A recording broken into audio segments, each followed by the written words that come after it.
হজরত বেলাল রাজিয়াল্লাহু আনহু একজন কৃষ্ণাঙ্গ প্রাক্তন দাস, কিন্তু ইসলাম তাকে এমন এক মর্যাদায় উঠিয়ে দিয়েছিল যার তুলনা দুনিয়ায় নেই।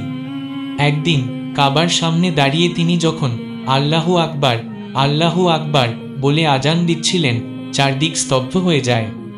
সকলে শুনছে এক কৃষ্ণাঙ্গ সাহাবীর কণ্ঠে আজানের সুর। মক্কার কুফফাররা একসময় তাকে গরম পাথরের নিচে চাপা দিয়ে আল্লাহ ছেড়ে লাত উজ্জা কবুল করো বলতো। তিনি শুধু বলতেন আহাদ আহাদ, এক আল্লাহ এক আল্লাহ। ইসলাম বিজয়ের পরে যখন মক্কা ফতহ হয়, তখন রাসূল কাবা শরীফে প্রবেশ করেন। তারপর রাসূল বলেন, বেলাল উঠে যাও কাবার ছাদে, আজান দাও। কাবা, যেটা একসময় কুরাইশদের অহংকার ছিল, আজ সেই কাবার চূড়ায় দাঁড়িয়ে এক কৃষ্ণাঙ্গ সাহাবী আজান দিচ্ছেন। এটাই ইসলাম, জাত বর্ণ গায়ের রং নয়, আল্লাহর কাছে মর্যাদা তাকওয়ার মাধ্যমে। কুরআনে আল্লাহ বলেন, আল্লাহর নিকট তোমাদের মধ্যে সবচেয়ে সম্মানিত সেই ব্যক্তি যে সবচেয়ে বেশি মুত্তাকি, পরহেয়গার।